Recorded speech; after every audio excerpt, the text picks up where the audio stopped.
ఎందుకని మార్గదర్శి బ్యాంకింగ్ వ్యవస్థలోకి రాలేదు? Is there any plan?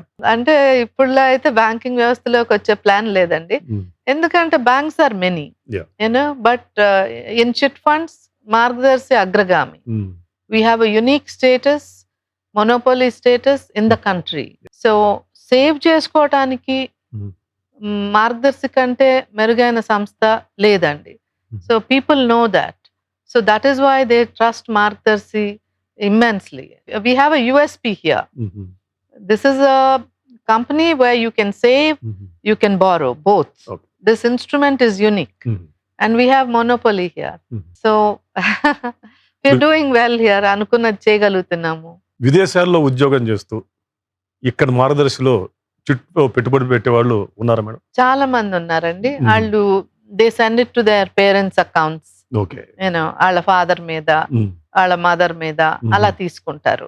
Madam, ఇప్పుడు మార్గదర్శి సౌత్ లో ఉన్న రాష్ట్రాలకే పరిమితమై ఉంది. అవునండి. నార్త్ కి ఎక్స్పాండ్ అయ్యే ప్లాన్స్ ఏమైనా ఉన్నాయా? This is a high risk industry అండి. Margin is very limited, risk is very high and చాలా కాషియస్ అప్రోచ్ తో నడపాలి దీన్ని.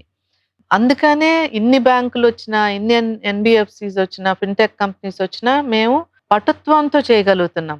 Wear our NPA is very low, our bad debts are very low, our payments is excellent. 10 days లో ఎవరు pay చేస్తున్నారండి? ఎక్కడ మీకు ₹1,00,00,000 10 days లో వస్తుంది డబ్బులు? ఎక్కడా లేదు. ఎవరు ఇవ్వటం లేదు, మేము ఇస్తాం. సో అందుకని మెంబర్స్ ని ఎంతో క్షుణ్ణంగా పరిశీలించి అవగాహన చేసుకుని వాళ్ళ ఫైనాన్షియల్ కెపాసిటీస్ ఆర్ గుడ్ అనుకుని అప్పుడు ఎన్రోల్ చేసుకుంటాం. So there is a methodology here.